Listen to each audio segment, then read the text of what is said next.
Olá, boa noite. Eu sou o jornalista Cefas Carvalho e estamos começando mais uma edição, esta especial, do programa Conversa de Botequim. Geralmente às sextas-feiras, mas excepcionalmente às terças ou quintas, um programa de entrevistas, na verdade bate-papo, com alguém que faz algo relevante em Natal e no Rio Grande do Norte, seja na área da música, literatura, política, empreendedorismo, medicina, como é o caso do programa de hoje. Como você já pode ver, eu tenho aqui ao meu lado um médico cardiologista intervencionista, Dr. Itamar Ribeiro de Oliveira, que é presidente da Associação Médica do Rio Grande do Norte, a quem eu vou dar boa noite. Doutor Itamar, uma honra tê-lo aqui. Bem-vindo ao Conversa de Botequim. O prazer é todo meu. Para começar a nossa conversa, eu não sou muito de bebida não, mas eu aceitei uma cervejinha maravilhosa. Pronto, então vamos brindar. Devassa, já que estamos e nós vamos brindar aqui no Conversa de Botequim. Uma alegria tê-lo aqui, doutor Itamar. A associação está num ritmo efervescente, nós vamos falar sobre isso. O senhor há muito tempo já estava para ser entrevistado, tem um monte de perguntas para falar com o senhor. Deixa eu só registrar aqui, o programa tem produção e filmagem de José Agro, tem produção executiva e mídias sociais de Natália Chagas, que se encontra em missão externa em Parnamirim, e nós estamos aqui no Bar Dallas Comedy Art, sendo recebidos por Lula Belmont, agradecer a Lula a parceria, lembrando que o programa é 100% interativo, quem quiser assistir, e já tem gente vindo para cá, no Bar Dallas, é só vir para cá, tá? Tem sopa, tem comida, tem bebida, e quem quisesse fazer alguma pergunta para o Dr. Itamar, faz pelo Facebook Cefas Carvalho, o programa interativo é isso. Doutor Itamar, a gente vai falar sobre um monte de coisa, medicina, cardiologia, vou até fazer uma consulta aqui, perguntar algumas coisas, mas a minha curiosidade, que é o mote do programa, é sobre como a pessoa começou naquilo pela qual hoje ela é notória, no seu caso, é medicina. Como é que foi sua infância? O senhor queria ser médico desde criança, o senhor não é daqui, eu sei, é da região sudeste. Conta como é que foi a sua infância. Eu sou um capixaba da Gema, né? Eu sou de Vitória, no Espírito Santo, e eu entrei muito cedo na faculdade, não tinha sequer 17 anos. Nossa! Muito cedo. E eu sou de uma família centenária de médicos no Espírito Santo, porque meu avô, eu não o conheci, ele faleceu antes de eu nascer. Ele foi o primeiro médico sanitarista do estado do Espírito Santo. Meu pai, também em memória, ele foi o primeiro anestesista do estado do Espírito Santo. Nossa. Então, quando eu estava na adolescência, final ali da adolescência mesmo, a época do vestibular, eu tive uma dúvida, não sabia se fazer economia ou medicina. Ainda teve a dúvida de economia? Tive economia ou medicina, pode uma coisa dessa? E a família? Não, meu pai, minha mãe, ninguém nunca interferiu nas escolhas do filho. Sim. Aí, de última hora, eu resolvi seguir o caminho da medicina. Isso com 17 anos? Eu fiz 16, entrei na faculdade e fiz 17. Bem novo. Muito novo. Eu me formei, eu era o caçula da minha turma. Eu fui sempre o caçula, nos 6 anos de medicina. Eu era conhecido como caçulinha e outros apelidos. Hoje é tudo bullying. Na época a gente tirava tudo de letra. E a infância, doutor Itamar? Assim, a sua infância, sendo filho e neto de médico, era diferente? Era uma infância normal? Você jogou bola na rua? Sim, jogou bola de gude? Como é que foi sua infância? Meu pai era uma pessoa muito diferenciada, que fez da medicina um sacerdócio. Meu pai sempre teve uma alimentação regrada, isso eu tenho 63 anos, eu estou falando de 50 anos atrás, meio século. O senhor parece bem mais novo. Obrigado. Mas, meu pai sempre teve essa pegada da saúde, alimentação, nunca fumou, não bebia, entendeu?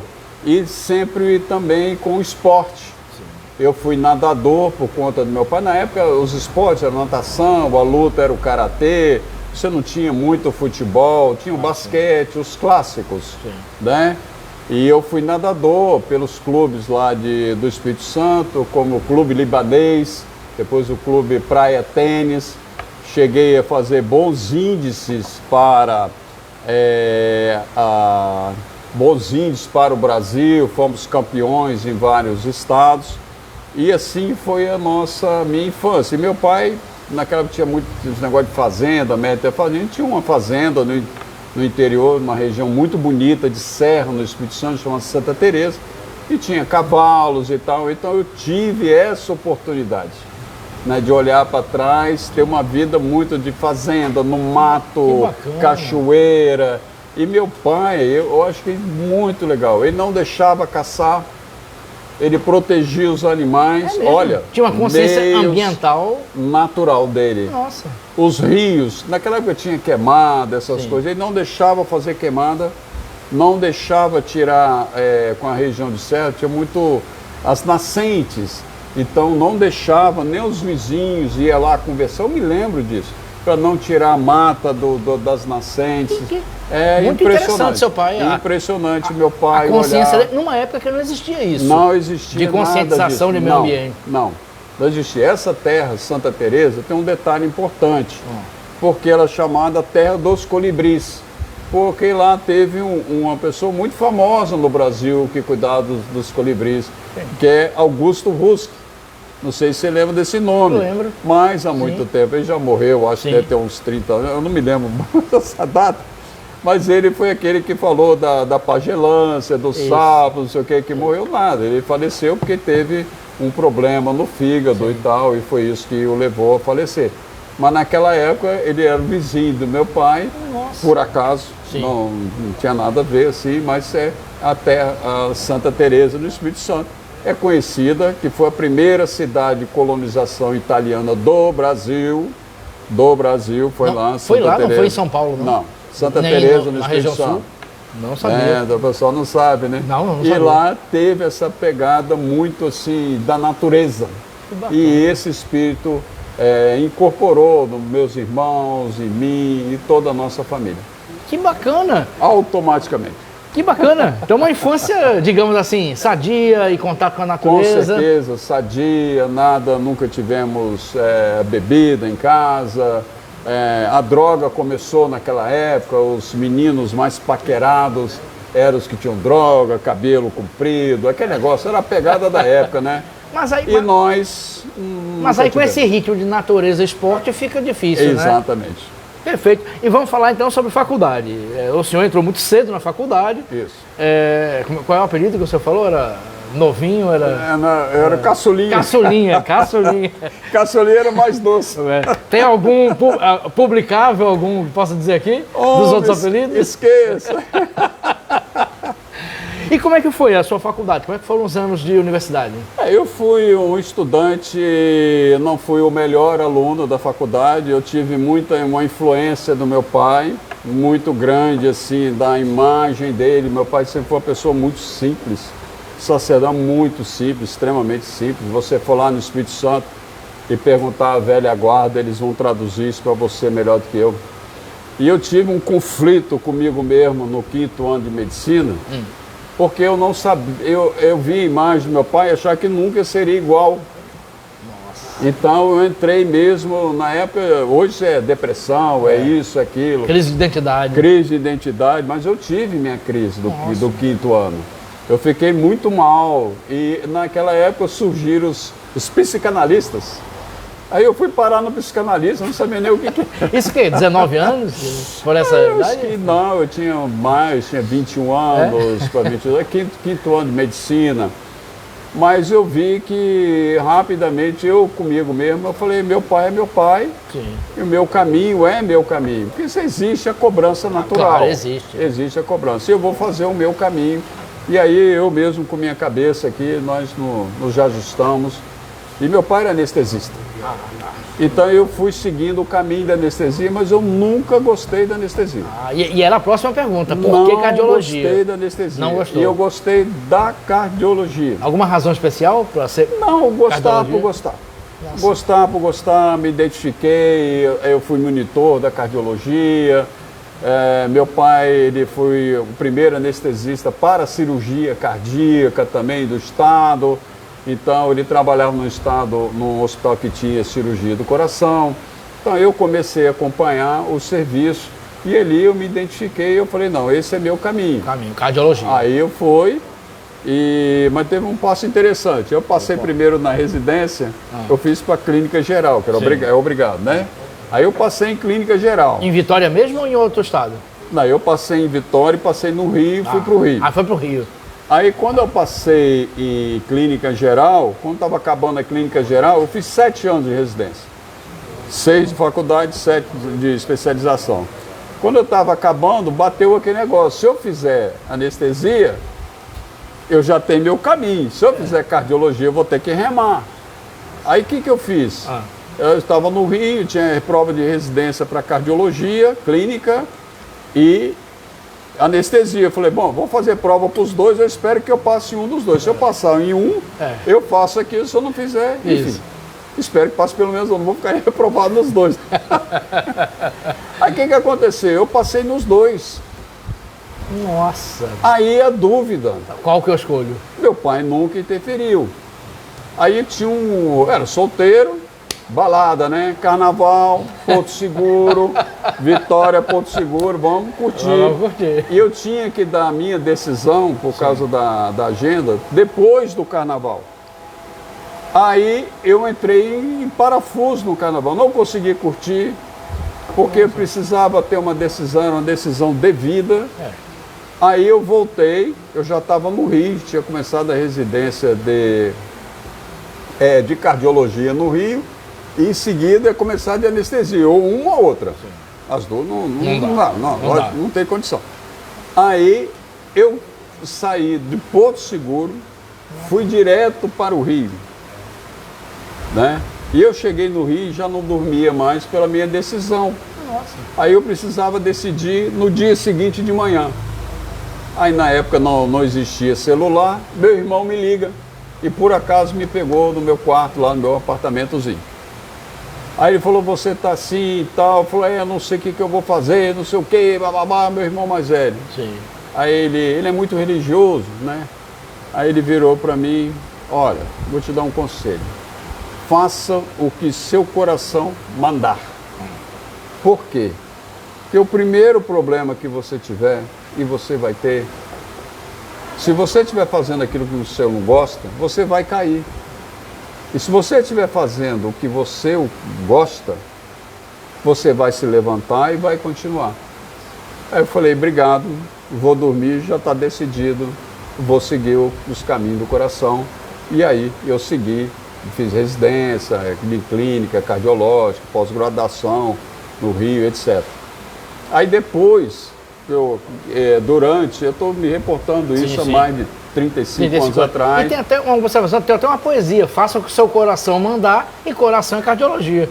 Com certeza. Mas teve uma poesia nisso. Vou completar um passo também interessante da minha vida, que as coisas sempre foram acontecendo. Sim. Eu, dentro da cardiologia, naquela época, a minha especialidade, que é essa cardiologia intervencionista, eu vou explicar. Isso. Ela estava começando o seu caminho. Era um caminho muito diagnóstico, só se fazia cateterismo cardíaco, era um procedimento diagnóstico. E estavam começando os procedimentos terapêuticos, os mais conhecidos, que a população conhece, a angioplastia coronária. Na época era só balão, uma coisa bem rudimentar. Sim. Na época, houve um progresso enorme desse tempo. E eu entendi a cardiologia. Eu era o único residente da minha turma que ficava o tempo todo acompanhando, porque eu gostava de ver os professores decidindo, eu conseguia entender a cardiologia. Sim. Aí eu falei assim, eu vou fazer esse negócio. Eu vou fazer esse negócio aqui. Nossa. Sem saber o quanto a minha especialidade, não tinha a menor noção, o quanto ela progrediu nessas últimas décadas até hoje. Se você quiser, a gente comenta um pouquinho sobre isso. É cardiologia intervencionista. Intervencionista. Eu dei uma pesquisada, mas como leigo, o senhor explicar para quem está assistindo, para quem está acompanhando, o que é exatamente? Eu vou acabar essa historinha, que ela é interessante. Isso. Aí eu falei assim, quando eu estava acabando lá a residência, eu falei assim, ou eu fico aqui no Rio, ou eu vou para São Paulo. Sim. Aí eu estudei para passar nos dois, aí eu passei nos dois. Aí na época era o INCOR, que era a maior instituição no Brasil nessa área, ainda tem uma importância muito grande, ainda é a maior. Aí eu fui para o INCOR e fiz mais 2 anos lá e terminei essa longa formação. Cardiologia intervencionista é hemodinâmica e cardiologia intervencionista. Esse é o nome. Hemodinâmica é a dinâmica, porque o coração é muito dinâmico, tem força, pressão, gradientes, válvula, músculo, etc. Então, isso é hemodinâmica. Sim. A cardiologia intervencionista somos nós, esse é o nome mais correto, somos nós profissionais que fazemos diagnósticos e tratamentos das doenças do coração através de catéter. Sim. Nós não operamos, nós sim, não fazemos cirurgia, nós não abrimos peito, nada. Nós entramos nos indivíduos, desde intraútero, recém-nascido, via catéter. Ou pelo braço, ou pela perna, ou pela carótida. Um jeito a gente dá de chegar lá no coração e fazer o diagnóstico não abrindo. ou tratamento. Não, a cirurgia é feita por cirurgiões. Cirurgiões, isso. Então, são duas coisas bastante distintas, apesar de nós tratarmos muitas doenças correlacionadas. Por exemplo, a principal delas, a doença aterosclerótica, vulgarmente chamada de placa de gordura, não é bem assim não. Não é bem assim não? Que é um infarto, etc. Sim. Então o cirurgião faz a cirurgia de ponte safena, mamária, troca a válvula, etc. Mas abrindo o peito, aí tem uma série de técnicas menores e tal, mas nós não. Nós não cortamos nada, a gente entra sempre navegando por algum lugar. Perfeito, uma ótima explicação. Lembrando, quem quiser fazer pergunta, eu falei pergunta, não é consulta não. Consulta é na clínica, tá? Acho que o seu clínica mais um golinho pro santo. Esse aqui é pro Cefas aqui. Eu não vai me Cefas não é santo não. Cefas não é santo não. Não é santo não. É em homenagem a seus... é quem tá na audiência. Vamos assim. Lula Belmont, mais uma cerveja, por gentileza. Quem quiser fazer pergunta para o Dr. Itamar, é só registrar aqui a presença de Adailton, que prometeu beber uma cerveja comigo, já está bebendo ali, eu estou bebendo aqui, depois a gente bebe aqui. E doutora Darcilena Félix, que já foi entrevistada no Conversa do Botequim e é cantora, também tem uma carreira musical, ela cantou aqui no Conversa do Botequim e que também é cardiologista. Ou seja, um monte de cardiologistas aqui. Outros médicos falaram que vinham, mas eu sei que trânsito também é complicado, enfim. Doutor Itamar, vamos continuar a linha temporal. Só falar de doutora Darcilena. Sim. Tive o prazer de trabalhar com a doutora Darcilena. Ela puxava minhas orelhas, porque ela era chefe de plantão da UTI. Então, quando se eu não fizesse as coisas direito, ela brigava comigo, olha, sabe? Com essa carinha de santa e brava. Jararaca perde, viu? Olha aí, revelações de Conversa de Botequim. Todo Conversa de Botequim tem revelações do gênero. Doutor Itamar, vamos, a linha temporal. E a gente vai chegar à minha curiosidade. Até agora o senhor falou em Rio, Vitória, e não chegamos a Natal. Eu quero saber essa história de Natal. Como é que o senhor veio parar e morar em Natal? É uma história muito interessante. Quando eu estava fazendo residência em São Paulo, com o meu professor, meu mestre, doutor Iê, aí travou. Bateu uma emoção? Com certeza. O que é que aconteceu? Sim. Eu já estava no segundo ano e doutor Iê era um japonesinho de 1,5 metro. Nossa. E ele falava assim, a gente não sabia se ele falava português, inglês ou japonês. Porque ele teve uma lesão, por conta de uma doença no coração, ele teve uma lesão no nervo recorrente, então a voz dele é assim, você vai não, e às vezes a gente não entendia direito, e bravo que nem o negócio, e é sumidade no Brasil, sim. né? Aí ele chegou assim um dia para mim, foi o que eu entendi, vai lá na sala tal e faz o exame tal, que tinha uma senhora preparada para fazer um cateterismo diagnóstico. Sim. E eu fui lá e obedeci a ordem dele. Só que quando ele chegou na porta, ele tinha um jeito engraçado de falar que ele botava a mãozinha assim. Quando ele botava a mãozinha assim, lá vem, né? O que você fez? O paciente era meu, era você fazer. Que deu uma lavada daquela. Eu tô imaginando. Aí eu falei, doutor Iê, mas não deu nada e tal. Quem era essa senhora? A esposa do doutor Helen Costa. Dr. Helen, que foi um cardiologista, também muito conhecido, meu terceiro pai. Nossa. Uma pessoa que nos acolheu aqui no Rio Grande do Norte, nunca, não conhecia ninguém. E durante esse procedimento, eu conversando com essa senhora, dona Dazinha, Nossa. eu falei com ela, manda um abraço lá em Natal, que eu tive 2 colegas de residência no Rio de Janeiro que fizeram a mesma residência comigo, que é o Ricardo Trigueiro, Ricardo Medeiros e Andressa Mora. E ela era de São Paulo, ele Caba Safado, pegou ela, casou e ele trouxe aqui para Natal. E nós nunca mais tivemos contato. Sim. Quando montaram o serviço, que foi o primeiro serviço aqui em Natal, que foi lá na Unicor São Lucas, na Casa de Saúde São Lucas, em 1992. Sim. Houveram vários nomes, não existia essa especialidade aqui em Natal, fazendo o dia a dia. Sim. Né? E foi o primeiro serviço montado aqui. Eu estou falando isso em 92. Aí eles foram atrás de vários nomes, aquele grupo que montou, foi um investimento vultoso, mais de $1 milhão na época, foi um negócio, o pessoal foi valente. E aqui Natal, por coincidência, foi a última cidade do Norte e Nordeste a ter um serviço que funcionasse dia a dia. Tinha na universidade foi a pioneira, Sim. mas não funcionava no seu dia a dia. Então. Aí eles foram vários nomes, aí escolheram através dele, aí Andressa e Ricardo, não, tem Itamar, não sei o quê. Não tinha celular na época. Aí me acharam, eu estava em Vitória. Eu tinha acabado minha residência e estava em Vitória. Sim. E como eu cheguei com muito gás em Vitória, o pessoal mais antigo lá começou a fechar as portas para mim. Mesmo com a história do seu pai? Mesmo com a história do meu pai. Isso é uma história triste, eu prefiro nem falar. Tudo bem.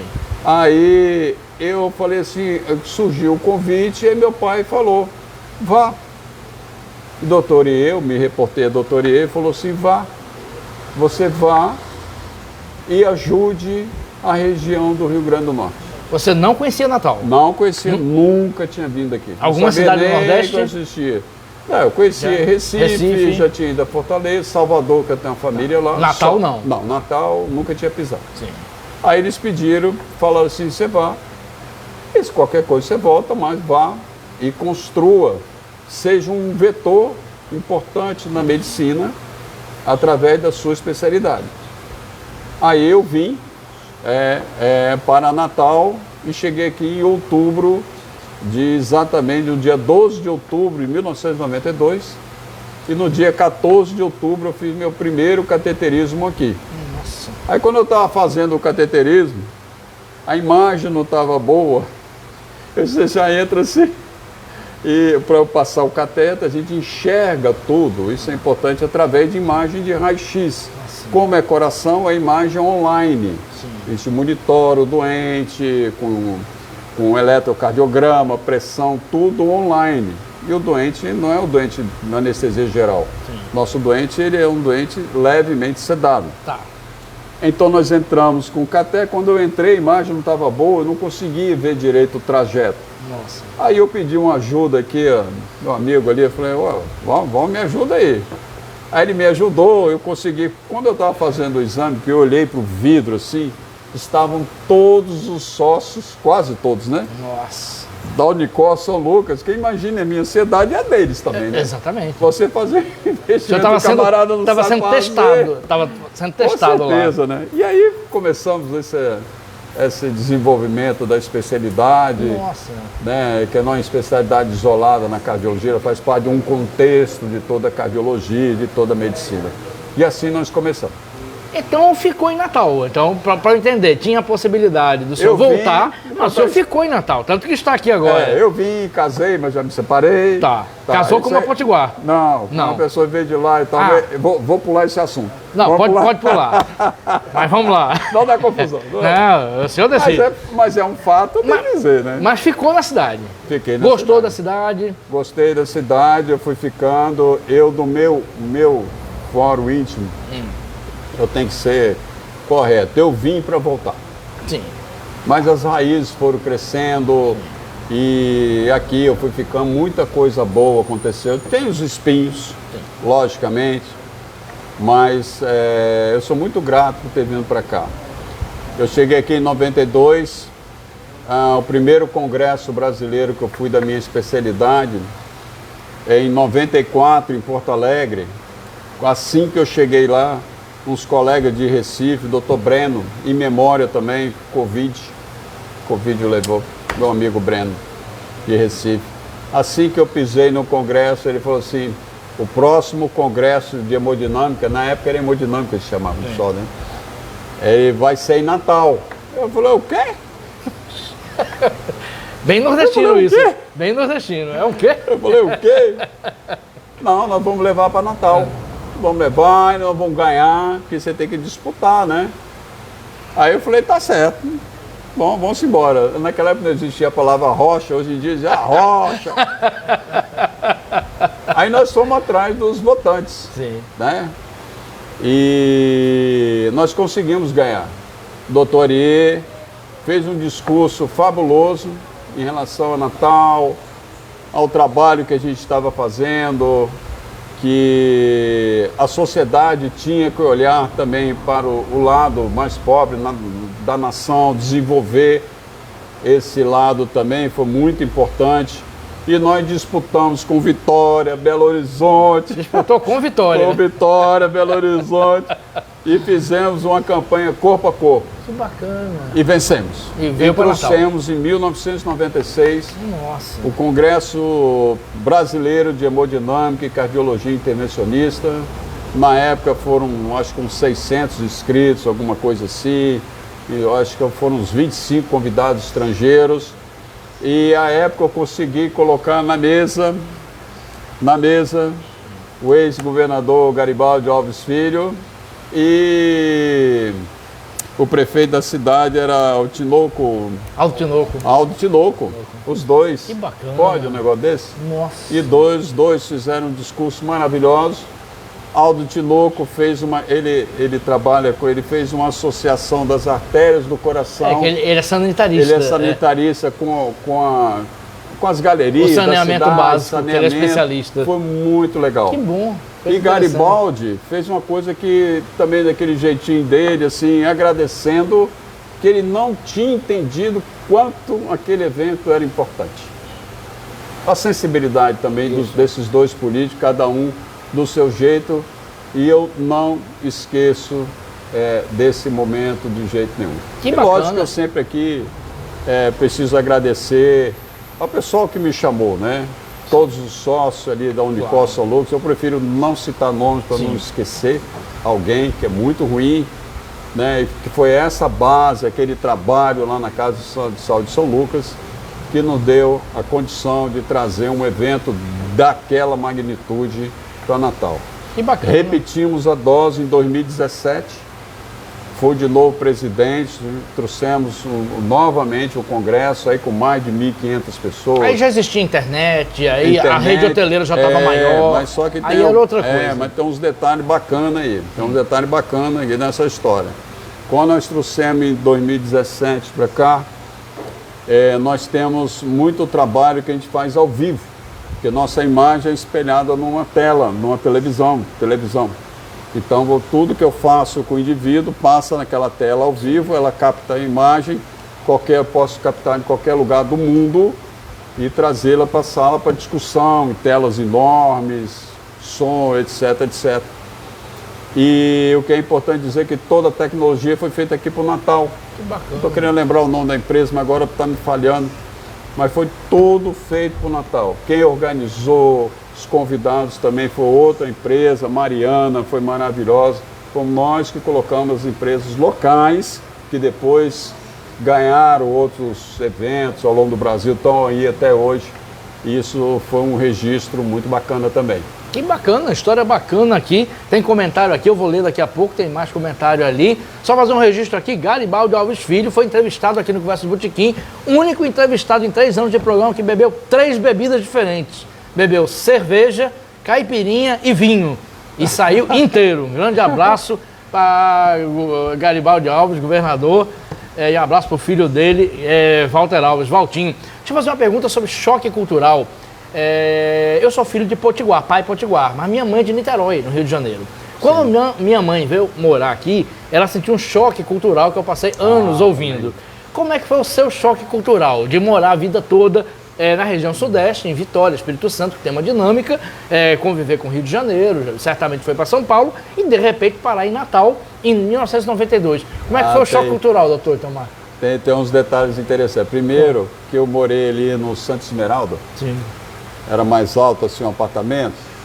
Eu achava a cidade muito clara, por conta das dunas, da areia, o sol, muita claridade. Isso me chocou, né? Na época não tinha muito engarrafamento aqui, eram 3, 4 carros um atrás do outro, no máximo. Entendeu? Era outra Mas cidade. a claridade, aquilo chegava a me incomodar, interessante isso. Sim. E a outra coisa, que aqui naquela época tinha os colegas onde se reuniam para fazer o happy hour na sexta-feira. Primeiro happy hour que eu sentei lá, o pessoal ia beber, não sei o quê, comida. Aí pediram paçoca.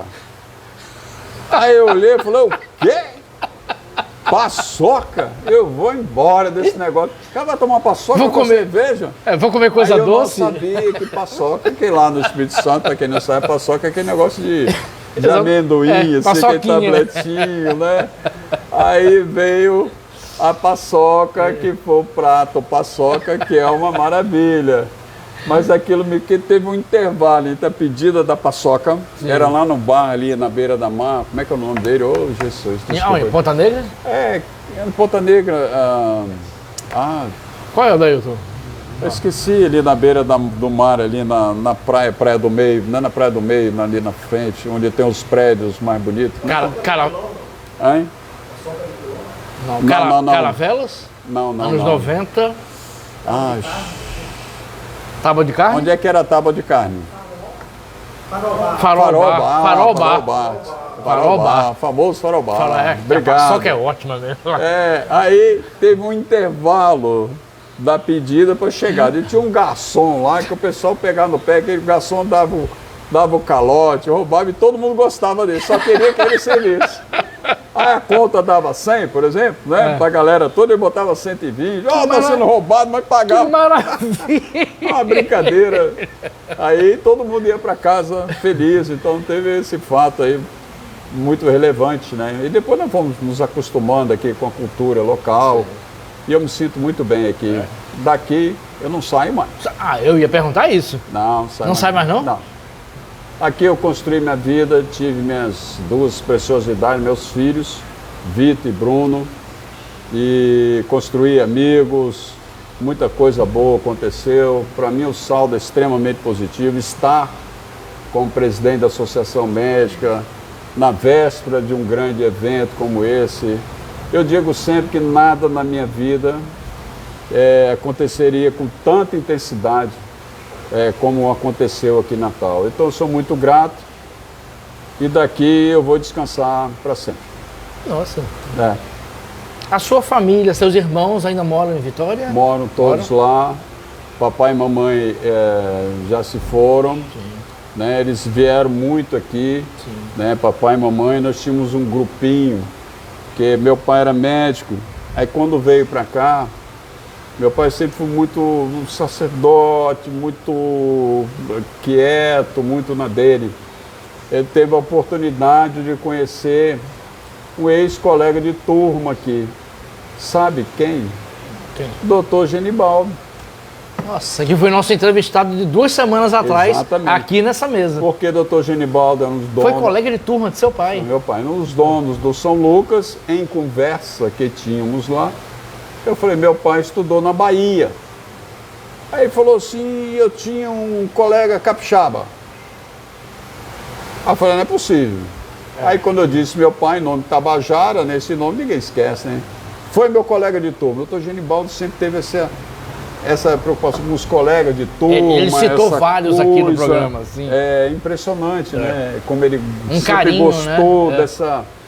dessa ligação com a Faculdade de Medicina, que é a famosa Faculdade de Medicina da Bahia, que formou uma legião de médicos e tal. Então disso formou-se uma amizade, que era ele, quando meus pais vinham para cá, doutor Genibaldo, dona Linha, doutor Helen, dona Dazinha, né? Que é muito bacana. E também Sr. Joaquim Flor, porque nós fizemos um procedimento. Sr. Joaquim Flor ficou muito amigo nosso. Nossa. Entendeu? Então, quando eles viam, a gente sempre fazia um jantar lá em casa, com os 4, com a gente. Então, foi uma amizade, assim, muito bacana, foi um momento muito feliz. E por conta do Dr. Genibaldo, ele levou meu pai para ir ao encontro que eles faziam todo ano, que meu pai nunca tinha ido à turma. E meu pai nunca bebeu e era o que mais, sempre foi o que mais dançou. É mesmo? É, dançava, pegava minha mãe, saía sozinho, não tinha ninguém. Saía sem álcool, dançando, sem só na... Não, eu gostava de dançar e tal. Que maravilha. E assim foi um negócio muito bacana. Que bacana. Vamos chegar à Associação Médica, mas tem uma pergunta aqui. Deixa eu até tirar o óculos para ver. Verinha Machado, psicóloga e empresária, boa noite. É uma equipe maravilhosa e um papo muito interessante. Valeu, Verinha. Continua acompanhando aqui. Tem mais pergunta, Aglio? Para aproveitar aqui o ensejo. Obrigado.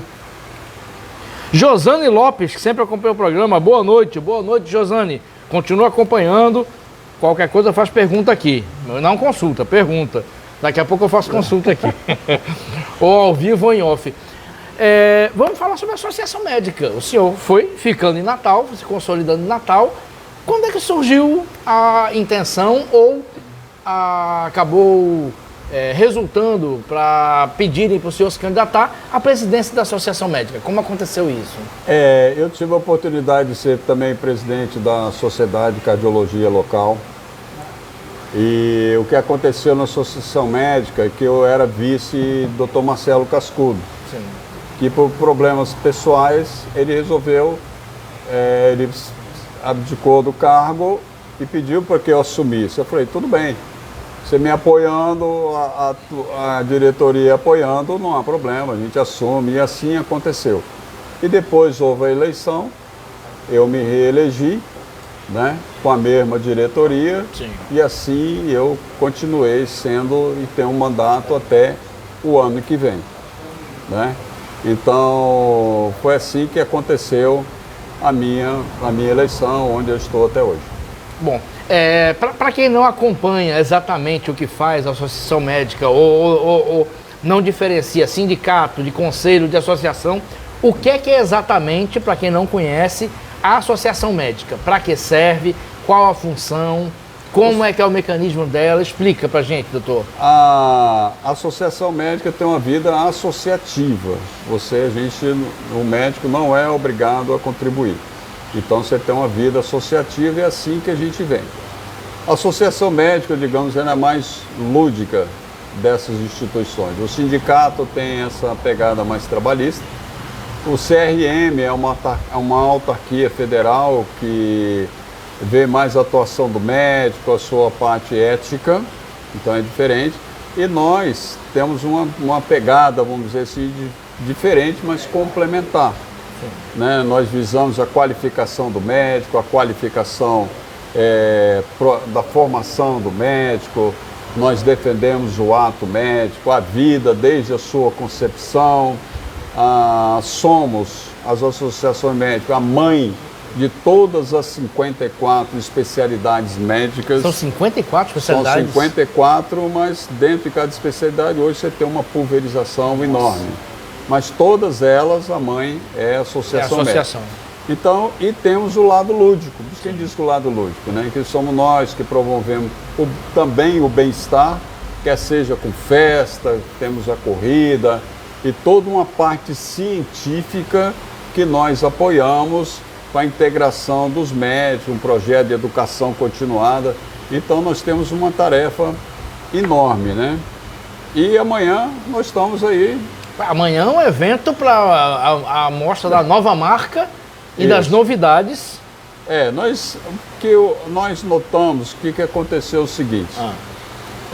Houve, não só na classe médica, mas na sociedade de um modo geral, um distanciamento das suas instituições, um descrédito, não é verdade? E isso também, esse fenômeno veio para os médicos, né? Principalmente aí pós-pandemia.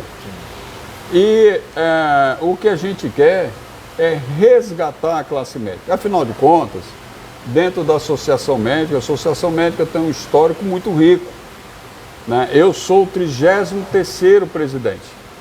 Eu vou pescar 2 para você ver a importância de quem já passou lá. Eu sei o meu patamar, eu sei que esses 2 estão em outro patamar, muito assim. Como homem, doutor Leide Moraes. Mulher, doutora Giseuda Trigueiro. Preciso dizer mais alguma coisa? Então, é esse resgate, é essa história com a inovação e com o novo momento que a gente está vivendo no mundo inteiro, inclusive na classe médica. Então, os médicos hoje têm um desafio enorme pela frente, como vão sobreviver, esse novo tempo, quer seja na atividade pública, quer seja na privada, está muito complexo. Sim. E a gente entende que só as instituições é que podem defendê-lo. E nós entendemos que, defendendo o médico, que faz uma boa medicina, as boas práticas, baseadas nas melhores evidências médicas, Sim. Se a gente protege o médico assim, nós também protegemos a sociedade. E nós chamamos que a Associação Médica é a casa do médico. É a casa do médico. E como eu sempre digo que é uma instituição apolítica, e apartidária, ela também é uma casa da sociedade. Porque nós estamos de portas abertas para as demandas, as dúvidas de quem quer que seja, nós estaremos de porta aberta, se possível, trilhar aí o melhor caminho. Vou dar um exemplo para você. A nossa Associação Médica Brasileira, ela faz um trabalho extraordinário. Você tem noção de quantas mil proposituras existe hoje na área de saúde, não médico?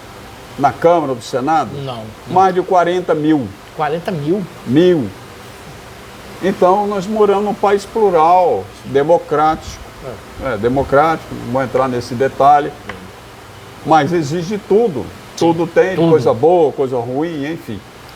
E ele faz um trabalho, ele faz um trabalho pontual, um a um, dessas proposituras. Não é que ele tem poder, não tem poder nenhum de vetar e tal, mas vai lá conversar com o deputado, claro. Isso não é bem assim, ou isso é assim, parabéns por isso, por aquilo. Né? Então, esse é um trabalho muito grande. Então, é assim, o ato médico, a nossa essência, só sobre o ato médico tem mais de 3.800. Sobre o aborto, a discussão, né? A legalidade, não, isso, aquilo, violência da mulher, são mais de 400. Então, é muita coisa. Números altíssimos. Números altíssimos. E você compilar isso para fazer uma lei dentro do Brasil, ou de um país assim, com a nossa característica, não é fácil. Então, a gente tem essa vigilância, que a gente não está só vendo o médico, nós estamos também olhando para a sociedade. É uma tônica, então, dessa nova associação. Isso. A casa do médico, mas ao mesmo tempo aberta para a sociedade. É lógico que lá nós vamos também trazendo aí uma série de serviços para os médicos. Convênios que nós temos locais, academia, lojas, etc., carro, enfim, vão ter uma série para que o médico possa ter esses benefícios, melhore a vida dele, oportunidades. E teremos também a Associação Médica Brasileira também está vindo, porque também dentro da Associação Médica existem N convênios e N parcerias. Então nós vamos colocar isso tudo, todo esse bloco, à disposição dos sócios, dos associados da classe médica. Perfeito. E quem deseja conhecer mais sobre a associação ou acompanhar, é só ir na página do Instagram? O nosso principal veículo hoje é o Instagram. Associação Médica RN, bem simples. A Associação Médica fica localizada num lugar maravilhoso, ali em frente ao batalhão de infantaria, muito simples. Quase do lado do Museu Câmara Cascuda. Do lado do Museu Câmara Cascuda, muito simples. Quem quiser ir lá, é aquilo que eu digo, nós estamos de portas abertas a quem quiser chegar lá e conversar com a gente, ideias. Tem coisas maravilhosas que a gente participa, vai vendo que aqui a cabeça vai mudando. Sim. Por exemplo, nós fizemos uma reunião interessante, recente, com os acadêmicos de medicina, as chamadas ligas. São trabalhos que eles fazem junto com seus professores de N atividades.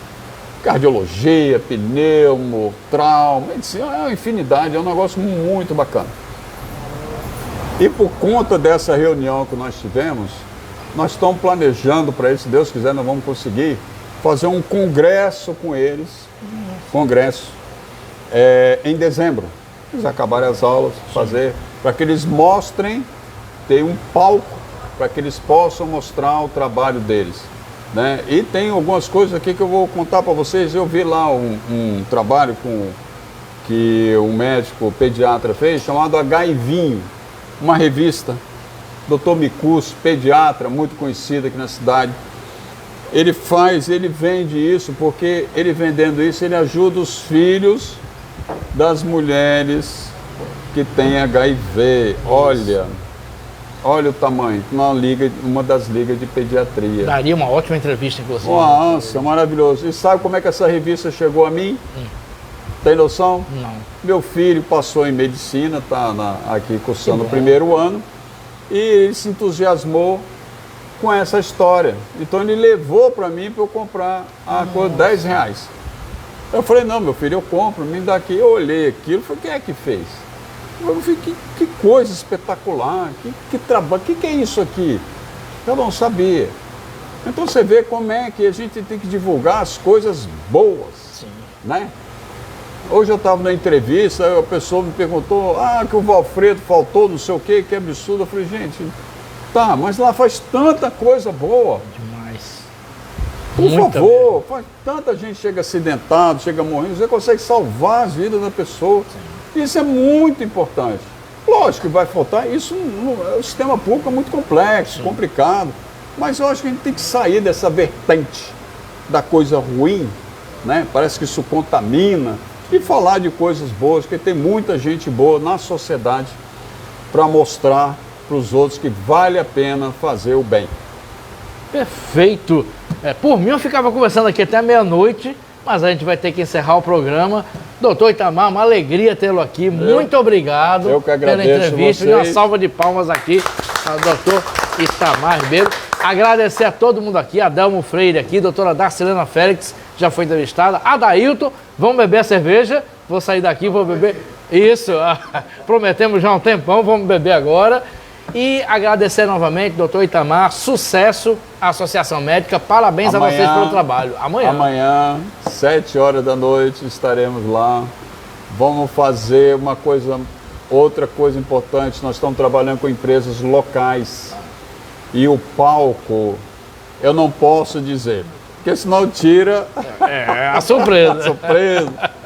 Mas vocês, quem for lá, vai ver um palco maravilhoso, com tecnologia local. Que bacana, tudo local. Local. Que bacana. Local. Então amanhã, nova Associação Médica. Parabéns a vocês. Obrigado à equipe José Águila, Natália Chagas, da emissão externa. Obrigado a Lula Belmont por nos receber aqui no Bardalos. Obrigado aos apoiadores, obrigado a todo mundo que assistiu e está assistindo. O link fica disponível e amanhã está no YouTube. A todos e todas, muito obrigado e até o próximo Conversa de Botequim.